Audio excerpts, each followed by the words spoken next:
Assalamualaikum warahmatullahi wabarakatuh. Perkenalkan, nama saya Anif Fedrika Rama. Saya dari kelas 11 MIPA 1. Nah, di sini saya akan menjelaskan tentang anatomi organ dari akar. Langsung saja, pokok pembahasan yang akan kita bahas kali ini ada 4. Yang pertama, pengertian akar. Ada akar dikotil dan monokotil. Dan yang kedua, jaringan penyusun pada tumbuhan. Ada dari akar dikotil dan monokotil. Dan yang ketiga, perbedaan struktur jaringan organ dari akar dikotil dan monokotil. Yang keempat atau yang terakhir, ada keterkaitan. Di sini keterkaitan antara struktur anatomi organ dengan fungsi organ akar. Langsung saja, yang pertama ada pengertian akar. Akar merupakan organ tumbuhan yang biasanya berada di bawah tanah, meskipun ada juga yang berada di bawah permukaan tanah. Akar berasal dari akar lembaga atau radikula. Akar lembaga pada tanaman dikotil tumbuh terus sehingga dapat membentuk akar tunggang. Sedangkan akar lembaga pada tanaman monokotil mati. Dan pada pangkal batang akan tumbuh akar-akar dengan ukuran yang sama sehingga membentuk akar tersebut. Yang pertama ada pengertian dari akar dikotil dan monokotil.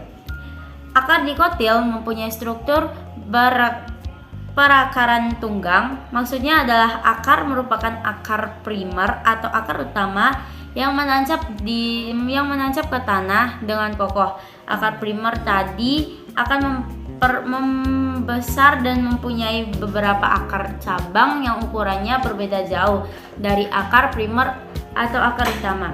Yang kedua ada akar monokotil, merupakan akar serabut. Akar serabut akan terjadi ketika akar primer membentuk cabang banyak. Cabang banyak akar yang terbentuk tidak memperbesar tapi tumbuh muda lagi. Kenapa dinamai akar serabut? Karena terdapat rumpun mirip serabut yang banyak. Nah, ini dia gambar dari akar dikotil dan monokotil. Nah, dari gambar ini kita bisa lihat dari kedua akar sama-sama terdapat epidermis, korteks, dan peristikel. Juga terdapat xilem dan phloem, tetapi bentuknya beda. Nanti kita akan bahas lagi ya. Selanjutnya yang kedua, jaringan penyusun pada tumbuhan akar dikotil dan monokotil. Yang pertama ada epidermis. Terdiri dari satu lapis sel, susunan sel-sel rapat, dinding sel tipis sehingga mudah dilewati air. Sel epidermis akar dapat mengalami modifikasi menjadi rambut akar dan berfungsi untuk memperluas bidang penyerapan. Yang kedua ada korteks. Terletak langsung di bawah epidermis, tersusun berlapis-lapis. Sel-selnya tidak tersusun rapat sehingga memiliki banyak ruang antar sel dan dinding selnya tipis. Korteks sebagian besar dibangun oleh jaringan parenkim, kolenkim, dan sklerenkim.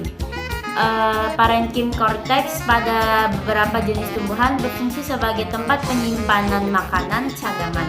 Lapisan terdalam dari korteks terdiferensiasi menjadi endodermis. Yang ketiga ada endodermis, merupakan pemisah antara korteks dengan silinder pusat. Endodermis berupa satu lapis sel tersusun rapat dan dinding selnya mengalami penebalan gabus dari suberin dan kutin sehingga membentuk penebalan berupa pita yang disebut dengan pita Kaspari. Sel-sel endodermis yang tidak mengalami penebalan disebut dengan sel penerus atau sel peresap sehingga memungkinkan air dapat masuk ke silinder pusat. Yang keempat ada stel. Stele merupakan bagian terdalam dari akar. Silinder pusat terdiri di atas berbagai jaringan berikut. Yang pertama ada peristikel atau perikambium, merupakan lapisan terluar dari stele dan terletak di sebelah dalam endodermis. Jaringan peristikel tersusun dari sel-sel parenkim yang menebal. Jaringan peristikel berfungsi untuk membentuk cabang akar dan berperan dalam pertumbuhan sekunder. Yang kedua ada berkas pengangkut yang terdiri dari xilem dan phloem. Dan yang terakhir ada empulur, terdiri atas parenkim yang terletak di bagian paling dalam dan di antara berkas pengangkut. Yang ketiga, ada perbedaan struktur jaringan pada akar dikotil dan monokotil. Perbedaan kita bisa lihat dari tabel. Yang pertama ada sistem perakaran. Kalau monokotil tuh serabut, kalau dikotil tuh tunggang. Terus ada kaliptra, peristikel, xilem dan phloem. Dan xilem dan phloem ini sepertinya yang paling terlihat karena pada akar monokotil letak xilem dan phloem itu letaknya berselang-selang, sedangkan di dikotil bersifat kolateral pada akar sekunder, di mana xilem terletak di dalam dan phloem terletak di luar, di bagian luar dari xilem.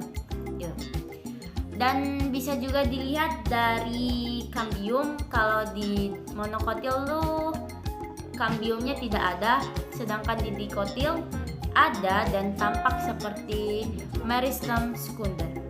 Yang keempat atau yang terakhir ada keterkaitan antara struktur anatomi organ dengan fungsi organ akar. Yang pertama kaitannya ada endodermis. Endodermis terdiri dari satu lapis sel, susunan sel-sel rapat, dinding sel tipis sehingga memudahkan dilewati air. Yang kedua ada korteks, terletak langsung di bawah epidermis, tersusun berlapis-lapis, sel-selnya tidak tersusun rapat sehingga memiliki ruang antar sel dan dinding selnya tipis. Korteks berfungsi dalam transportasi hara ke dalam teras akar. Yang tidak ada endodermis berupa satu lapis sel tersusun rapat dan dinding selnya mengalami penebalan gabus dari suberin dan kutin sehingga membentuk penebalan berupa pita yang disebut dengan pita Kaspari. Sel-sel endodermis yang tidak mengalami penebalan disebut dengan sel penerus atau sel peresap sehingga memungkinkan air dapat masuk ke silinder pusat. Endodermis merupakan pemisah antara korteks dengan silinder pusat. Yang keempat ada jaringan peristikel, berfungsi untuk membentuk cabang akar dan berperan dalam pertumbuhan sekunder. Yang kelima ada berkas pengangkut. Nah, kalau di akar, berkas pengangkut berfungsi sebagai saluran utama transportasi zat-zat hara yang diperlukan dalam proses vital tumbuhan. Mungkin itu saja yang bisa saya sampaikan, lebih dan kurangnya saya mohon maaf. Wabillahi taufiq wal hidayah. Wassalamualaikum warahmatullahi wabarakatuh.